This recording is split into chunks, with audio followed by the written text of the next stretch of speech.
Topic है जी linear first order equation, यानी जो हमारे पास first order partial differential equation है वो किस फॉर्म में होती हैं, फिर उसको सॉल्व कैसे किया जाता है, ये सारा आज हम डिस्कस करेंगे जी इस लेक्चर में। A linear first order partial differential equation in two independent variables x, y and the dependent variable u has the form axy ux plus bxy uy plus cxy u is equal to dxy। ये उसकी general form है first order linear partial differential equation की, जिसमें x और y हमारे पास independent variables हैं और u हमारे पास डिपेंडेंट वेरिएबल है। वेयर अब इसमें रिस्ट्रिक्शन क्या है जी कि a b c d ये सारे जो कोफिशिएंट्स हैं चारों, ये बिलोंग करने चाहिए किससे, C1 ऑफ ओमेगा। अब ओमेगा क्या, omega subset of R square है।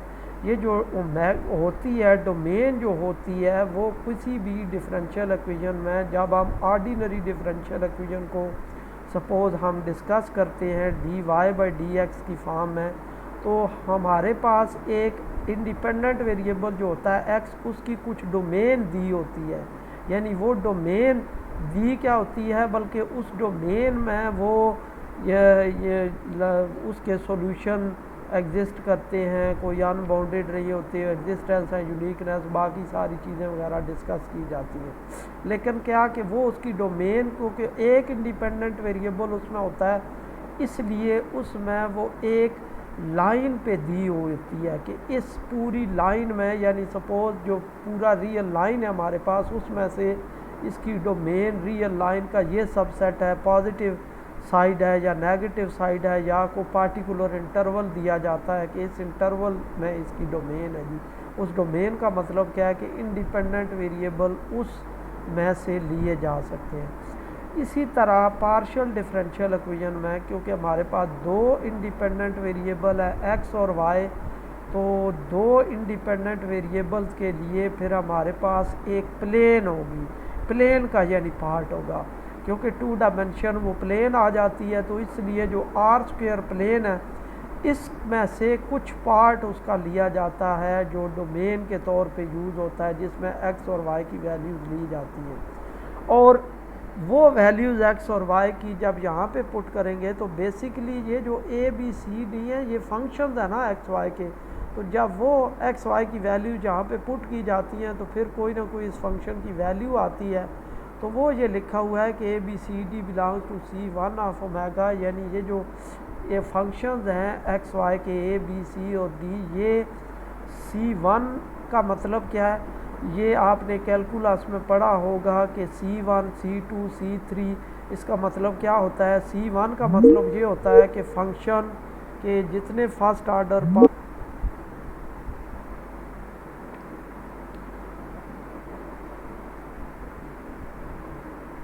ये जो A B C D belong कर रहे हैं ये C1 of omega. C1 of omega का मतलब क्या है, कैलकुलस में आपने पढ़ा होगा C1 C2 C3, यानी C1 का मतलब ये है कि C1 क्लास के ऐसे क्लास ऑफ फंक्शंस, उन फंक्शंस की वो क्लास ली गई है जिनके जो फर्स्ट ऑर्डर डेरिवेटिव्स हैं वो कॉन्टीन्यूस होते हैं।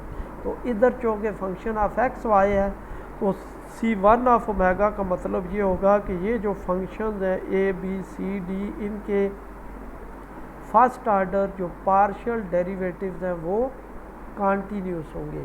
दूसरी रिस्ट्रिक्शन ये है कि A square plus B square not equal to zero, यानी इन दोनों के जो ए बी है कोफिशिएंट यू एक्स और यू वाई के, इनका स्क्वायर करके सम करें वो नॉन ज़ीरो होना चाहिए। इस नॉन ज़ीरो होने का मतलब क्या है कि implies that at least one of the coefficients A और B does not vanish on omega. इसका मतलब ये है, ये जो कंडीशन लिखी हुई है A square plus B square is non zero, इसका मतलब ये है कि साइमल्टेनियसली ये ज़ीरो नहीं हो सकते ए और बी, कोई एक इनमें से ज़ीरो हो सकता है, लेकिन किसी भी पॉइंट पे ये साइमल्टेनियसली ज़ीरो नहीं हो सकते। उसकी रीज़न क्या है? क्योंकि ये दोनों अगर साइमल्टेनियसली ज़ीरो हो जाएं तो फिर तो डिफरेंशियल इक्वेशन में डेरिवेटिव ही ख़त्म हो जाते हैं, क्योंकि ए के साथ यू एक्स है और बी के साथ यू वाई है। इसलिए कोई एक इनमें से ज़रूर नॉन ज़ीरो होगा, से ये साइमल्टेनियसली ज़ीरो नहीं हो सकते। आगे है जी, if we consider the differential operator, अगर हम एक डिफरेंशियल ऑपरेटर ये कंसिडर कर लें एल इसके इक्वल हो A partial by partial X plus B partial by partial Y plus C, then 1.3 can be written as. अब ये देखें यहाँ पे 1.3 से लेफ़्ट साइड से अगर u कॉमन ले ले तो पीछे वो ऑपरेटर बन रहा है, तो इसको हम इस फॉर्म में फिर लिख सकते हैं L U is equal to D. अब ये हमारे पास जिस तरह पहले लेक्चर में पढ़ा था कि ये non homogeneous first order linear partial differential equation है, तो जब डी को ज़ीरो कर देंगे तो हमारे पास इसकी करस्पॉन्डिंग होमोजीनियस इक्वेशन आ जाएगी और उसको हम लिख देंगे L U is equal to zero से। अब उसके बाद L U is equal to zero, इसका हमने जर्नल सॉल्यूशन फाइंड करना है। By general solution of 1.4 we mean a relation involving an arbitrary function such that for any choice of the arbitrary function we derive a solution of equation 1.4। यानी ये जो 1.4 equation है जो homogeneous linear first order partial differential equation है, इसके journal solution से क्या मुराद है कि एक ऐसा फंक्शन आर्बिट्रेरी फंक्शन इन्वॉल्व होगा, जिस तरह मैंने पहले बताया था पहले लेक्चर में कि ऑर्डिनरी डिफरेंशियल इक्वेशन जब हम सॉल्व करते हैं homogeneous ordinary linear ordinary differential equation, तो जितना उसका आर्डर होता है इतने ही उसमें कांस्टेंट्स इन्वॉल्व होते हैं। इसी तरह यहाँ पे पार्शियल डिफरेंशियल इक्वेशन में जब हम homogeneous linear partial differential equation जब हम सॉल्व करते हैं तो उसके जो सॉल्यूशन आता है उसमें आर्बिट्रेरी फंक्शंस इन्वॉल्व होते हैं, उधर कांस्टेंट्स इन्वॉल्व होते हैं और इधर फंक्शंस इन्वॉल्व होते हैं। तो फिर उसकी हर फंक्शन की एक एक वैल्यू के करस्पॉन्डिंग उसका एक एक सॉल्यूशन आता जाता है। If UH denotes the general solution of the homogeneous equation and UP a particular solution of the inhomogeneous equation, LU is equal to 1.3 inhomogeneous लिखा हुआ है, ये LU is equal to D मैंने आगे मेंशन किया हुआ है कि यानी कि UH अगर सॉल्यूशन हो होमोजीनियस इक्वेशन का, होमोजीनियस इक्वेशन कौन सी थी, LU is equal to 0, और UP हमारे पास पार्टिकुलर सॉल्यूशन हो इस नॉन होमोजीनियस इक्वेशन का, U is equal to D, then the general solution of 1.3 is U is equal to UH plus P UP। अब तो फिर उसका जो जर्नल सॉल्यूशन आएगा ये इन दोनों का लीनियर कम्बिनेशन आएगा। जिस तरह ऑर्डिनरी डिफरेंशियल इक्वेशन में आपने पढ़ा होगा कि उधर जब ordinary linear differential equation solve करते हैं तो पहले उसकी करस्पॉन्डिंग होमोजीनियस बना लेते हैं, फिर उसका को कम्प्लीमेंट्री सॉल्यूशन फाइंड करते हैं, फिर फाइंड करके फिर उसके बाद वो जो पार्टिकुलर सॉल्यूशन होता है नॉन होमोजीनियस पार्ट का उसका सॉल्यूशन फाइंड करते हैं, तो जर्नल सॉल्यूशन फिर उन दोनों को कंबाइन करके लिख देते हैं। इसी तरह यहाँ पे ये जो इक्वेशन है U is equal to D, इसका जब हमने सॉल्यूशन फाइंड करना होगा तो पहले क्या करेंगे, पहले इसकी करस्पॉन्डिंग होमोजीनियस इक्वेशन बना लेंगे, फिर होमोजीनियस इक्वेशन का सॉल्यूशन फाइंड करेंगे, वो जर्नल सॉल्यूशन हो जाएगा वो UH के नाम से। फिर उसके बाद जो इन होमोजीनियस पार्ट है उसका पार्टिकुलर सॉल्यूशन लिखेंगे UP, फिर इन दोनों को ऐड कर देंगे तो U is equal to UH plus UP के इक्वल आ जाएगा जी। तो 1.5 जो है वो सॉल्यूशन है किसका, LU is equal to D। ये जो हमारे पास डिफरेंशियल इक्वेशन है इसका हम चेक कैसे करेंगे, आप देखें कि LU is equal to U हमारे पास क्या होगा UH प्लस P UP, यानी ये चेक कर रहे हैं कि UH प्लस UP वाकई वो उस डिफरेंशियल इक्वेशन का सॉल्यूशन बनेगा कि नहीं बनेगा। तो फिर हम क्या करेंगे, उस डिफरेंशियल इक्वेशन में ये चीज़ पुट कर देंगे, तो L क्योंकि लीनियर ऑपरेटर है तो ये लीनियरिटी की प्रॉपर्टी सेटिस्फाई कर रहा है, तो ये हो गया LUH प्लस LUP। अब एल यू एच हमें पता है होमोजीनियस पार्ट का जो सोल्यूशन है एल यू एच वो ज़ीरो के इक्वल होगा, और एल यू पी हमारे पास जो पार्टिकुलर सोल्यूशन हमने इन होमोजीनियस पार्ट का लिखा हुआ है तो वो एल यू पी डी के इक्वल हो जाएगा, तो ये डी के इक्वल आ गया जी ओवरऑल। इसका मतलब है ये जो 1.5 लिखा हुआ है ये सोल्यूशन होगा किसका, ये जो नॉन होमोजीनियस इक्वेशन है U is equal to D. दूसरे लफ्ज़ों में यानी नॉन होमोजीनियस जो लीनियर पार्शियल डिफरेंशियल इक्वेशन है उसका सॉल्यूशन होमोजीनियस पार्ट का सॉल्यूशन और पार्टिकुलर सॉल्यूशन का लीनियर कम्बिनेशन लिखा जा सकता है।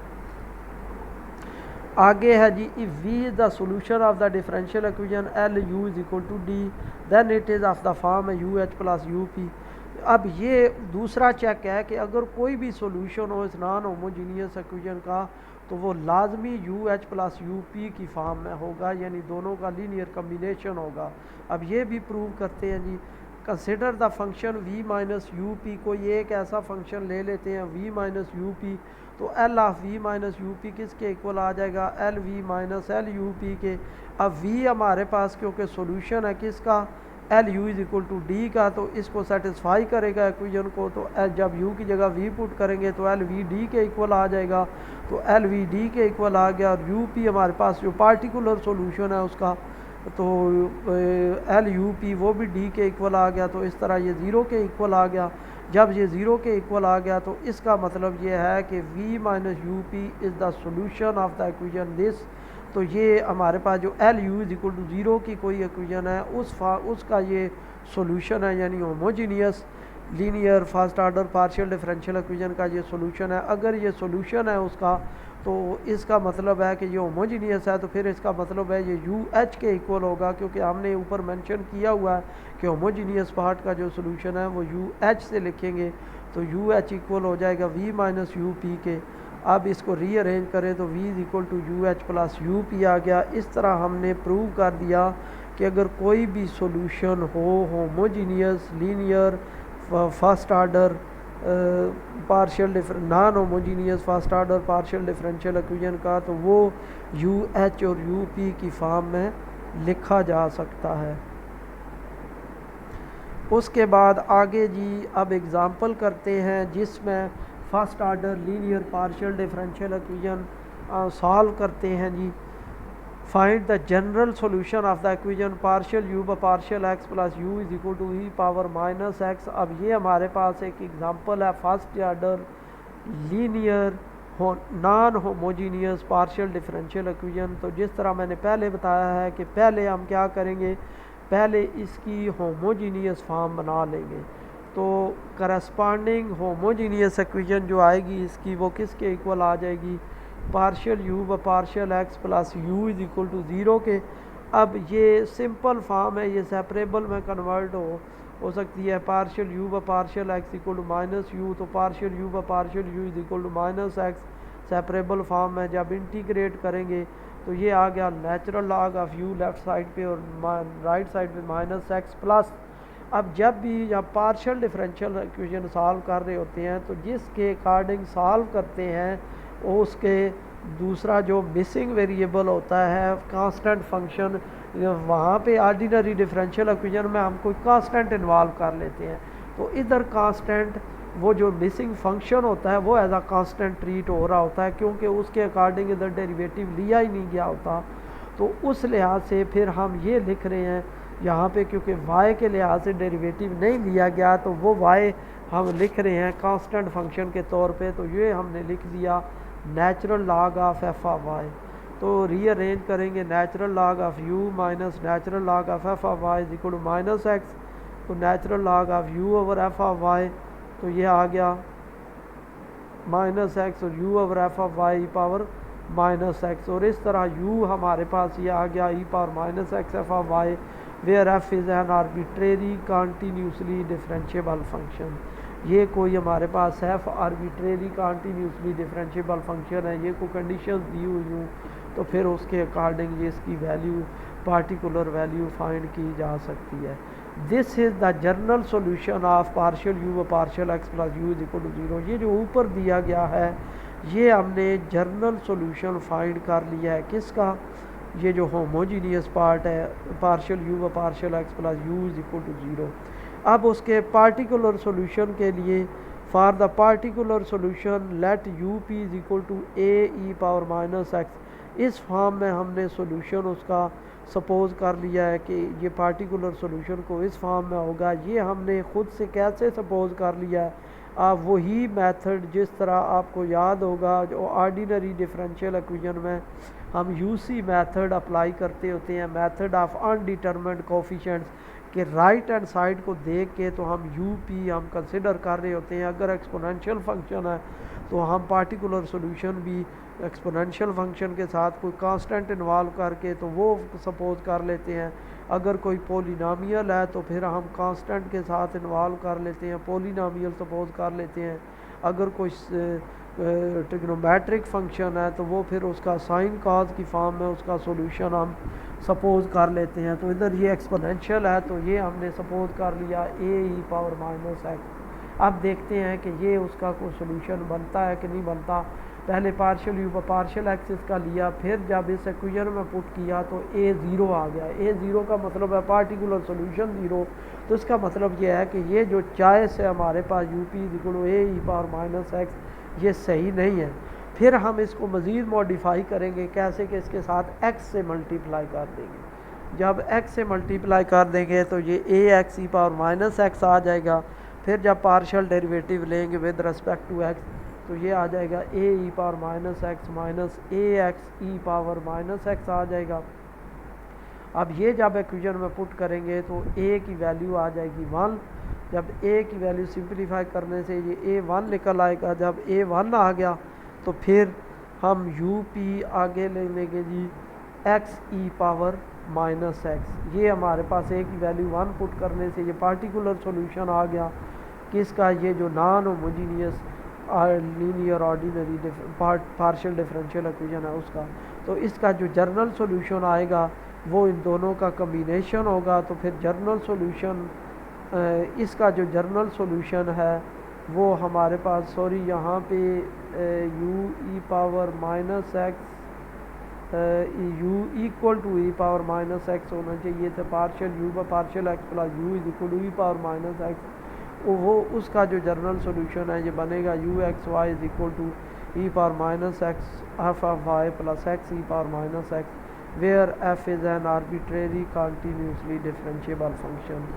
ये हमने इस तरह जो हमारे पास थी फर्स्ट आर्डर लीनियर और non homogeneous partial differential equation उसका हमने सॉल्यूशन फाइंड कर लिया है। ये तो खैर इजी कोई इक्वेशन थी और इसलिए हमने इजीली इसका सॉल्यूशन फाइंड कर लिया है। सिंपल सी इक्वेशन थी पार्शियल यू व partial X plus U is equal to zero.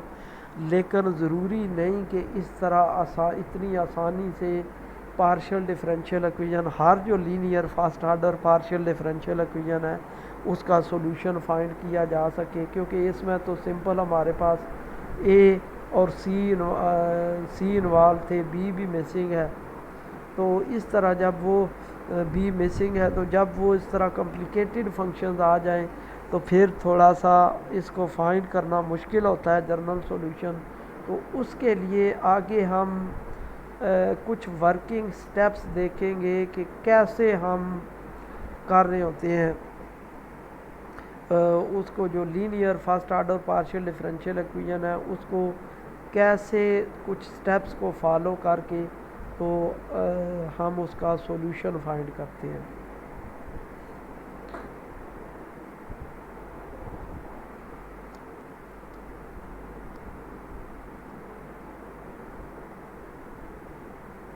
Working steps for finding the general solution of the linear first order homogeneous equation, यानी हमारे पास जो फर्स्ट आर्डर लीनियर किसी भी फॉर्म में जो first order linear homogeneous partial differential equation है उसको हम कैसे जनरली कैसे सॉल्व करते होते हैं। क्योंकि ए बी सी जिस तरह मैंने पहले बताया कि ए बी सी ज़रूरी नहीं कोई सिंपल फंक्शन हो, कॉम्प्लिकेटेड हो जाए तो फिर थोड़ी सी ये पार्शियल डिफरेंशियल इक्वेशन थोड़ी मुश्किल बन जाती है, फिर उसको हम कैसे सॉल्व करेंगे।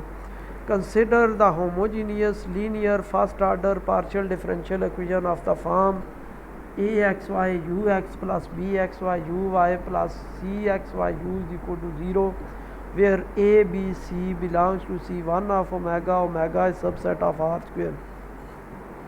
सपोज ये हमने जनरल फॉर्म उसकी ले लिया linear homogeneous first order partial differential equation की, ए बी सी पे वही रिस्ट्रिक्शन है और omega plane subset of R square है। अब हम क्या करते हैं कि बजाय इसके कि एक्स वाई में ही उसको इसी तरह कॉम्प्लिकेशन में ही लेके चलें, सबसे पहले हम क्या करते हैं कि एक्स वाई की जगह पे एक नए कोऑर्डिनेट्स हम चूज़ कर लेते हैं, एक्साई और ईटा। एक्साई हम कोई ट्रांसफॉर्मेशन यानी चूज़ कर लेते हैं, इस ट्रांसफॉर्मेशन को लेके तो हम इस पार्शियल डिफरेंशियल इक्वेशन को ट्रांसफॉर्म कर लेते हैं नए कोऑर्डिनेट्स में, ताकि कुछ इसकी सिंपल फॉर्म बन जाए। फिर जब हमारे पास वो सिंपल फॉर्म आ जाती है तो फिर सिंपल फॉर्म को हम इजीली सॉल्व कर सकते हैं। तो उसको हम सॉल्व करके सिंपल फॉर्म को, तो फिर उसके बाद हम दोबारा ओरिजिनल जो हमारे वेरिएबल्स होते हैं उनमें दोबारा उनको इन्वर्स ट्रांसफॉर्मेशन लगा के तो उनमें दोबारा कन्वर्ट कर लेते हैं। तो इस तरह हम easily linear first order homogeneous partial differential equation का सॉल्यूशन फाइंड कर लेते हैं। तो एक्साई हमारे पास कोई हमने नए वेरिएबल इंट्रोड्यूस करवा लेते हैं, एक्साई और ईटा। अभी तक हमें नहीं पता कि एक्साई क्या होगा या ईटा क्या होगा, जनरली वैसे अभी हमने लिख दिया वैसे ही कि एक्साई को ऐसा फंक्शन होगा जो एक्स वाई का होगा और ईटा को ऐसा फंक्शन होगा जो एक्स वाई होगा। एक्स वाई उस डोमेन से हम लेंगे तो सबसेट ऑफ आर स्क्वेयर। लेकिन अभी तक हमें नहीं पता कि एक्साई को किस फॉर्म में हमें लेना चाहिए, ईटा किस फॉर्म में लेना चाहिए। ये आगे हम यही चीज़ें इसमें डिस्कस करेंगे कि क्या एक्साई हम कैसे लेंगे, फिर ईटा कैसे लेंगे। तो ऐसे कोई अप्रोप्रिएट फंक्शन ये चूज़ करेंगे ताकि वो ये जो हमारे पास 1.8 है ये एक सिंपल फॉर्म में आ जाए, फिर हम उसको इजीली सॉल्व कर लें। और एक्साई और ईटा इन पे रिस्ट्रिक्शन क्या होगी कि पहली रिस्ट्रिक्शन क्या है कि विद जैकोबियन जब भी हम कोई ट्रांसफॉर्मेशन अप्लाई करते हैं एक कोऑर्डिनेट से दूसरे कोऑर्डिनेट्स में जाते हैं तो ज़ाहिरी बात है जो हमारा प्रॉब्लम होता है वो तो किसी और वेरिएबल में होता है, तो हम तो उनको ट्रांसफॉर्म कर लेते हैं किसी नए वेरिएबल में। तो जब भी हम ट्रांसफॉर्मेशन अप्लाई करते हैं एक कोऑर्डिनेट से दूसरे कोऑर्डिनेट पे चले जाते हैं तो सबसे पहले, क्योंकि हमें तो आंसर चाहिए होता है ओरिजिनल वेरिएबल्स में, तो जब हमें आंसर ओरिजिनल वेरिएबल्स में चाहिए होता है तो फिर हम सबसे पहले ये चेक करते हैं कि ये जो ट्रांसफॉर्मेशन हमने अप्लाई की है, हम उसके बाद जब आंसर निकाल लेंगे तो आंसर निकालने के बाद हम इसको दोबारा इन्वर्स ट्रांसफॉर्मेशन अप्लाई करके, तो इन्वर्स ट्रांसफॉर्मेशन अप्लाई करके तो हम उसको ओरिजिनल वेरिएबल में ला भी सकते हैं कि नहीं ला सकते। तो जब भी हम ये ट्रांसफॉर्मेशन, क्योंकि ट्रांसफॉर्मेशन आपको पता है एक मैट्रिक्स होता है ना, मैट्रिक्स फॉर्म में को लगाते हैं ऑपरेटर, एक कोऑर्डिनेट से दूसरे कोऑर्डिनेट्स में ले जाते हैं। जिस तरह आपने देखा होगा रोटेशनल मैट्रिक्स है कि हम क्या करते हैं कॉस थीटा साइन थीटा इस टाइप की अबाउट किसी एक्सिस के रोटेशन लेते हैं, तो वो हम एक कोऑर्डिनेट से दूसरे कोऑर्डिनेट में चले जाते हैं, अनप्राइम से प्राइम में चले जाते हैं। तो जब हमने वापस आना होता है तो हमें इन्वर्स ट्रांसफॉर्मेशन चाहिए होती है। तो वो जो इन्वर्स ट्रांसफॉर्मेशन है, तो क्योंकि मैंने बताया कि वो मैट्रिक्स फॉर्म में होता है, तो मैट्रिक्स का इन्वर्स तो तभी एग्जिस्ट करता है जब उसका हमारे पास डिटर्मिनेंट नॉन ज़ीरो।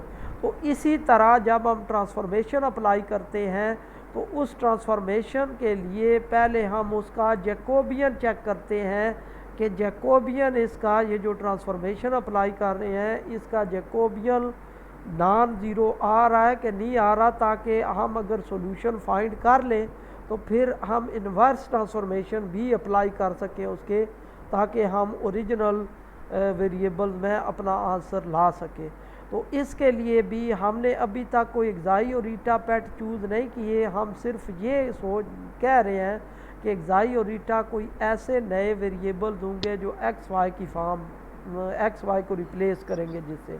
और लेकिन उस पर कंडीशन क्या होगी, ये कंडीशन हम सपोज कर रहे हैं कि जैकोबियन जो है उसका, और जैकोबियन हम इस फॉर्म में लिख ले हैं, यानी नए वेरिएबल इन टर्म्स ऑफ पुराने वेरिएबल उनका पार्शियल डेरिवेटिव, तो ये हमारे पास जैकोबियन होता है। तो ये आ जाएगा xi X xi Y eta X eta Y, ये हमारे पास जैकोबियन आ जाएगा। तो ये जैकोबियन क्या होना चाहिए, ये नॉन ज़ीरो होना चाहिए। जब ये जैकोबियन ट्रांसफॉर्मेशन का नॉन ज़ीरो हो जाएगा तो फिर जब ये जैकोबियन नॉन ज़ीरो हो जाएगा तो फिर गारंटी है कि हम जो नए वेरिएबल इंट्रोड्यूस करवा रहे हैं उनको हम पुराने वेरिएबल में फिर ले के आ सकते हैं। तो इसलिए हमने ये दो रिस्ट्रिक्शंस अभी लगाई हैं, एक रिस्ट्रिक्शन सॉरी लगा दी है कि पहले हमने कोई सोचा है कि एक्साई और ईटा कोई दो ऐसे होंगे वेरिएबल जो फंक्शन ऑफ एक्स वाई होंगे।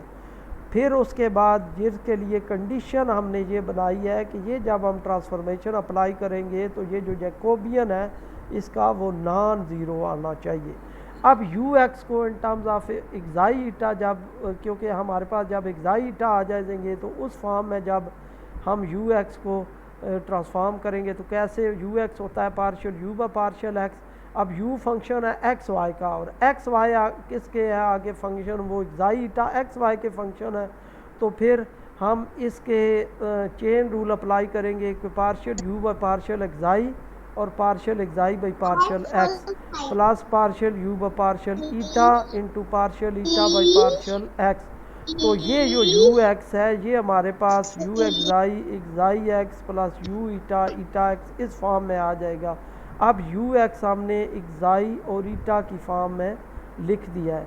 इसी तरह यू वाई आगे हो जाएगा partial U by partial Y is equal to partial U by partial xi और partial xi by partial Y plus partial U by partial eta into partial eta by partial Y. तो ये आ गया U xi Y plus U eta eta Y. इस तरह हमने you Y को भी एक्साई और ईटा की फॉर्म में लिख दिया है। अब जब इन दोनों को ट्रांसफॉर्म कर दिया है तो फिर जो हमारे पास इक्वेशन लिखी हुई है A U X plus B U Y plus C U. अब यू एक्स की जगह पे वो एक्साई ईटा वाली वो फॉर्म लिख दी, यू वाई की जगह पे भी वो एक्साई ईटा वाली फॉर्म लिख दी। फिर यू एक्साई इसमें से और इसमें से जब कॉमन लेंगे तो ये आ जाएगा A xi X plus B U xi Y U xi plus A eta x plus B eta Y U eta plus C U is equal to zero. तो ये हमने ट्रांसफॉर्म कर लिया है ये इक्वेशन जी इसमें एक्साई और ईटा में। लेकिन हमारा तो मकसद ये था कि जो हमारे पास ओरिजिनल इक्वेशन है उसकी को सिंपल फॉर्म बन जाए ताकि हम उसको आसानी से सॉल्व कर लें। लेकिन फ़िलहाल यहाँ पे जो फॉर्म बनी हुई है ये भी उसी तरह की को कॉम्प्लिकेटेड फॉर्म है, तो इसको तो इतनी आसानी से सॉल्व नहीं किया जा सकता। तो इसके लिए मज़ीद अब आगे कुछ स्टेप्स करते हैं जी कि किस तरह हम इसको सिंपल फॉर्म में कन्वर्ट कर सकते हैं। और our aim is to simplify equation 1.9, वही जो मैंने एक्सप्लेन किया है कि हमारा मकसद तो ये है कि ये जो इक्वेशन है ये सिंप्लीफाइड फॉर्म में आ जाए ताकि हम इजीली सॉल्व कर सकें। चूज़ ईटा सच दैट, हम ईटा पे रिस्ट्रिक्शन लगा देते हैं जी कि ईटा हम कोई भी वो फंक्शन जो है हमें नहीं पता अभी तक कौन सा फंक्शन होगा, लेकिन हम एक और रिस्ट्रिक्शन पहले हमने क्या रिस्ट्रिक्शन लगाई है कि एक्साई और ईटा दो हमने चूज़ करने हैं। और कैसे चूज़ करने हैं, कोई ऐसे चूज़ करने हैं कि ये जो जैकोबियन है वो नॉन ज़ीरो आना चाहिए। अब ये दूसरी रिस्ट्रिक्शन लगा रहे हैं कि ईटा ऐसा चूज़ करेंगे ताकि ये ज़ीरो चीज़ हो जाए। जब ये ज़ीरो हो जाएगी तो फिर थोड़ा सा सिर्फ ये एक्साई में रह जाएगी, ये एक किस्म की ऑर्डिनरी डिफरेंशियल इक्वेशन बन जाएगी। सिर्फ एक वेरिएबल दूसरा वेरिएबल गायब हो जाएगा इससे, फिर हम उसको इजीली सॉल्व कर सकते हैं। तो A xi X plus B eta Y is equal to zero, assume without loss of generality that A x Y not equal to zero, यानी जनरलिटी को लॉस हुए बगैर, जनरलिटी लॉस हुए बगैर का मतलब ये है कि डोमेन में से कोई भी पॉइंट ले लें उसके लिए हम एज्यूम कर रहे हैं कि ए हर पॉइंट पे ही नॉन ज़ीरो है। जब ए हर पॉइंट पे ही नॉन ज़ीरो है, consider the ordinary differential equation dy by dx equal to bxy axy।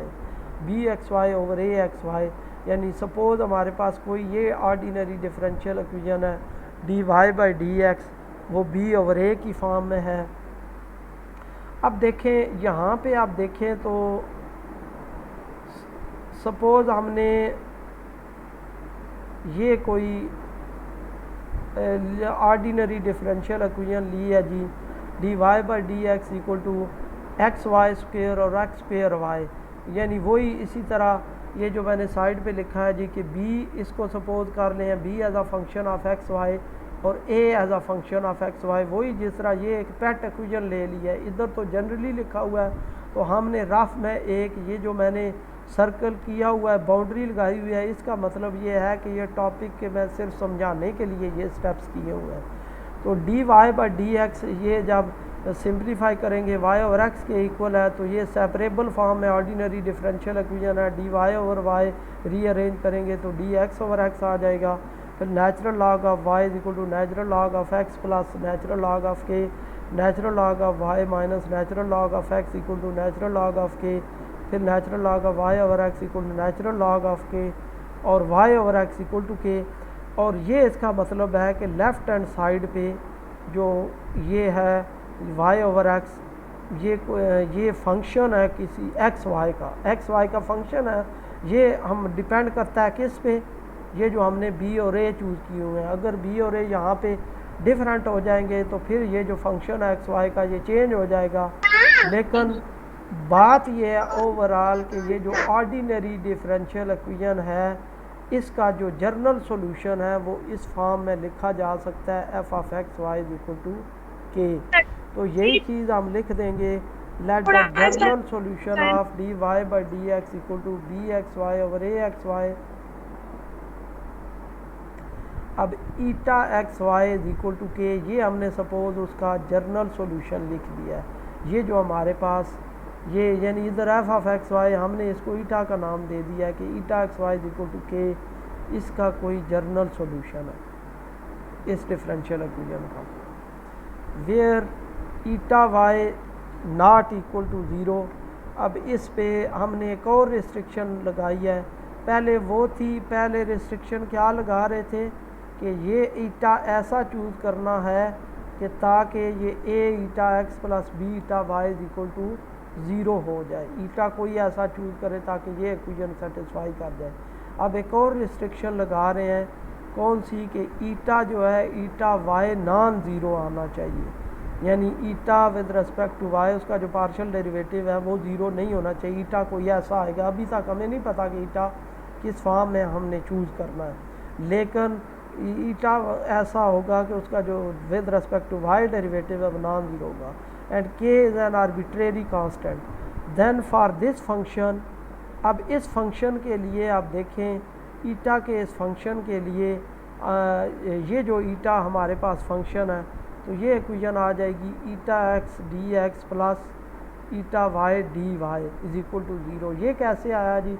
अब देखें अगर कोई फंक्शन हो एफ ऑफ एक्स वाई, तो जब हम उसका डिफरेंशियल लेते हैं तो डिफरेंशियल इस फॉर्म में लिखा जा सकता है d f is equal to partial f partial x d x plus partial f partial y d Y.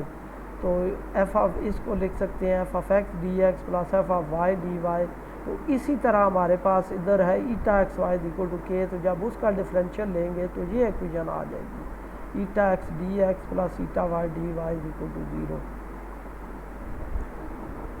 In view of 1.11 equation 1.10 is satisfied, यानी 1.11 को देखते हुए जो हमारे पास 1.10 इक्वेशन है वो सेटिस्फाई हो जाएगी। कैसे सेटिस्फाई हो जाएगी? आप देखें कि ये 1.11 ये है, तो 1.11 हमारे पास ये है D Y by D x equal to B over A इस फॉर्म में। तो जब हम इसको रीअरेंज करें तो वो जो हमारे पास इसकी जो इक्वेशन बनेगी तो वो बिल्कुल वही कुछ बनेगी जो इधर हम कर रहे हैं, ये d x eta x plus eta y, क्योंकि इसको आप देखें तो eta x plus eta y अगर रीअरेंज करते हैं तो वो ये आ जाता है D Y by D x equal to eta y over eta x की फॉर्म में कुछ आ जाता है, और eta y over eta x वो जब हम रीअरेंज करते हैं इसको बी ओवर ए की फॉर्म में कुछ लिखते हैं, ये चीज़ और जो ऊपर वाली है ये दोनों सेम हो जाती है, एक जैसी आ जाती हैं। यानी उधर से d Y by D x की वैल्यू ले फाइंड करें, इससे इधर से d Y by D x की ये वैल्यू आ रही है बी ओवर ए, तो इधर से जब ईटा एक्स और ईटा वाई वो जो वैल्यूज़ आ रही हैं हमारे पास D X by D X, और इधर से वो ईटा वाई और ईटा एक्स की वैल्यू वो जब उधर पुट करेंगे तो ये दोनों इक्वल आ जाएंगी। इसका मतलब यही है कि ये जो ईटा एक्स हमारे पास ये जो इक्वेशन बन रही है eta x d x plus eta y d y, ये सेटिस्फाई हो जाती है वो, यानी ये इक्वेशन सेटिस्फाई हो रही है किससे, हमने जो वो लिखी है D Y by D x equal to B over A. अब हमने डिफरेंशियल इक्वेशन ली थी D Y by D x equal to B over A, उसका जर्नल सॉल्यूशन हमने क्या फाइंड कर लिया था, eta x Y is equal to के। इसका मतलब है कि यही जो जर्नल सॉल्यूशन है eta x Y is equal to के, ये इस डिफरेंशियल इक्वेशन का भी सॉल्यूशन है, किसका, जो हमने लिखी है सो लिखी है D Y by D x equal to B over A, और ये यही D Y eta x Y is equal to के ये इनडायरेक्टली सेटिस्फाई कर रहा है किसको, ये जो हमने ऊपर लिखा हुआ है इसको ईटा पे जो रेस्ट्रिक्शन लगा के लिखा हुआ है A eta x plus B eta Y is equal to 0। इसका मतलब क्या हुआ, इसका मतलब ये है कि अब हमें ये पता चल गया कि ईटा हमने कौन सा चूज़ करना है। ईटा अब हम कैसे चूज़ कर लेंगे कि बी और ए तो हम इक्वेशन में से ले सकते हैं, बी ए हमारे पास क्या होता है यू एक्स का कोफिशिएंट, बी होता है यू वाई का कोफिशिएंट, तो D Y by D x हम बी ओवर ए के इक्वल लिख देंगे। जब बी ओवर ए के इक्वल लिख देंगे तो फिर हमारे पास जब उसको सॉल्व करेंगे, सॉल्व करके तो function of x Y equal to constant लिख देंगे, तो वो जो फंक्शन ऑफ एक्स वाई होगा उसी को हम ईटा मान लेंगे, वही हमारा ईटा होगा। इस तरह हमने ईटा चूज़ कर लिया।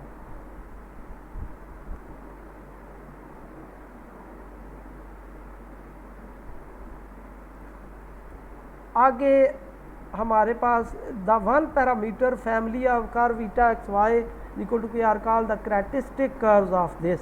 ये जो eta x Y is equal to K है इसको हम कहते हैं जिस तरह हमने ये चूज़ किया हुआ है, यानी यही बेसिकली ये क्या है, ये उस ऑर्डिनरी डिफरेंशियल इक्वेशन का जर्नल सॉल्यूशन है, और ये जो जर्नल सॉल्यूशन है यही जर्नल सॉल्यूशन ऑर्डिनरी डिफरेंशियल हमारी वो रिस्ट्रिक्शन जो लगाई हुई थी A eta x plus B eta Y उसको भी सेटिस्फाई कर रहा है। इसका मतलब तो बेसिकली ये क्या चीज़ है, ये कैरेक्टरिस्टिक कर्व्स हैं किसकी, ये हमारे पास जो फर्स्ट ऑर्डर लीनियर ना होमोजीनियस पार्शियल डिफरेंशियल इक्वेशन है। अब कैरेक्टरिस्टिक कर्व्स क्या है, one parameter family of curves कैसे है। अब देखें कि y ओवर एक्स हमारे पास, अब इसी इक्वेशन को अगर गौर करें तो y over x is equal to k आ गया, y is equal to x k आ गया। अब k की वैल्यू जब हम चेंज करेंगे k 1 रखेंगे, ये इक्वेशन आ जाएगी y is equal to x, ये आपको पता है एक लाइन है। इसी तरह k की वैल्यू 2 रखेंगे, y is equal to 2x, ये एक दूसरी लाइन आ गई। इसी तरह जब k की वैल्यू हम चेंज करते जाएंगे तो हमारे पास डिफरेंट वो लाइंस आती जाएंगी, तो लाइन भी हम कहते हैं कि ये भी एक कर्व ही है, कर्व का पार्टिकुलर केस है। तो इस तरह हमने ये लाइन फाइंड कर ली, फैमिली ऑफ कर्व्स हमारे पास आ जाती है। तो यही इधर लिखा हुआ है कि the one parameter family of curves eta x Y equal to K are called the characteristic curves of first order linear homogeneous partial differential equation. अब हमारे पास ईटा तो हमने इस तरह चूज़ कर लिया, ईटा की हमें समझ आ गई कि कैसे चूज़ करना है, कि जो d Y by D x सीधा लिख देंगे बी ओवर ए, उसको सॉल्व करेंगे, जो फंक्शन ऑफ एक्स वाई आएगा उसी को ईटा मान लेंगे।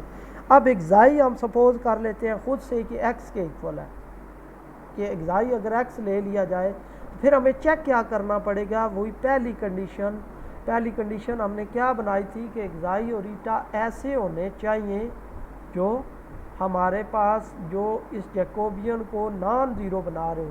तो अब एक्साई एक्स क्या होगा 1 और एक्साई वाई क्या होगा वो 0, तो ये हमने लिख दिया एक्साई एक्स एक्साई वाई 1 0 और ईटा एक्स ईटा वाई ले लिया। अब इसका जो डिटर्मिनेंट है वो क्या आ रहा है ईटा वाई, और हमने पहले ही ऊपर लिखा हुआ है कि ईटा पे भी रिस्ट्रिक्शन लगाई हुई है कि ईटा जो भी होगा उसका जो partial derivative with respect to y है वो नॉन ज़ीरो होना चाहिए। तो partial derivative with respect to y non zero हो जाएगा, तो इसका मतलब ये है कि ये जैकोबियन नॉन ज़ीरो आ गया। अब जब ये जैकोबियन नॉन ज़ीरो आ गया तो इसका मतलब ये है कि इस तरीके से जो हमने एक्साई और ईटा चूज़ कर लिए हैं ये ठीक है, क्योंकि इससे हम इन्वर्स ट्रांसफॉर्मेशन भी अप्लाई कर सकते हैं।